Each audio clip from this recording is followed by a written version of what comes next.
அது 60 குதிரைகள், 1000 junior artist, அங்கே லோக்கல் ஆளுகள்லாம் வச்சுக்கிட்டு பெரிய அளவுக்கு எடுத்துகிட்ருப்பாங்க. நான் காலையில் ஒரு நாள் எப்போவுமே நேரத்தில் எழுந்திரிச்சு நான் என்னை பிக்கப் பண்ண வந்த வண்டிக்கு முன்னாடியே காப்பி கொண்டு வந்த வண்டியில் ஏறி நான் முன்னாடி போயிட்டேன். அது விபத்துக்குள்ளாகி மோகன் ஒரு தொழில்நுட்ப கலைஞர் இருந்தார். மிகப்பெரிய அப்போலாம் ரொம்ப ஃபீல் பண்ணி உடனே ராவுத்தர் இங்கேருந்து சொல்லிட்டாரு, கிளம்பி வாங்க எல்லாமே. இராணுவம் ஒரு போர் படை எப்படி திரும்பி வந்துடும், போருக்கு போன படைகள் திரும்பின மாதிரி எல்லாம் திரும்பி வந்துட்டாங்க. என்னடா இது வில்லண்டாங்க, 4 நாளில் நம்மளை திருப்பி கூப்பிட்டாங்களே, எல்லாம் திரும்பி வந்துட்டோம். பயங்கரமான சோதனைகள். அதுக்கப்புறம் போகிறோம், மறுபடியும் எடுக்கிறோம். அப்புறம் இங்கே சுந்தரராஜன் சார் அவர் பயணித்த ஒரு வண்டி எல்லாம் அப்போ டீமாக இருந்தாங்க இவங்கெல்லாம். அது விபத்துக்குள்ளாகி வாகன ஓட்டுநரும் இதை இறக்குறாங்க.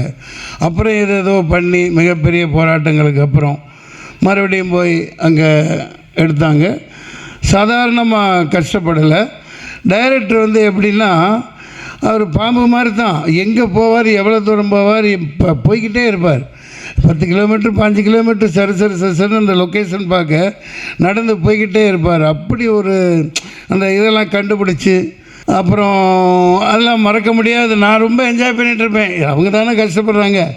காலையில் லென்ஸை மாட்டி விட்டுருவாங்க, கான்டாக்ட் லென்ஸு. 5 மணிக்கு வந்து இந்த சௌத்ரராஜன் இப்போ மாலை போட்டேன்னு எங்கே, அது பெரிய காமெடி பாருங்கள். அப்போ எனக்கு ஒன்றும் தெரியாது இல்லையா, அதிகமாக ஆக்டிங் கோர்ஸ் பண்ணிட்டு வந்தாலும் இந்த ஸ்ப்ரே எல்லாம் இது பண்ணிவிட்டு ஏதோ பண்ணுவார். சீரியஸாகவே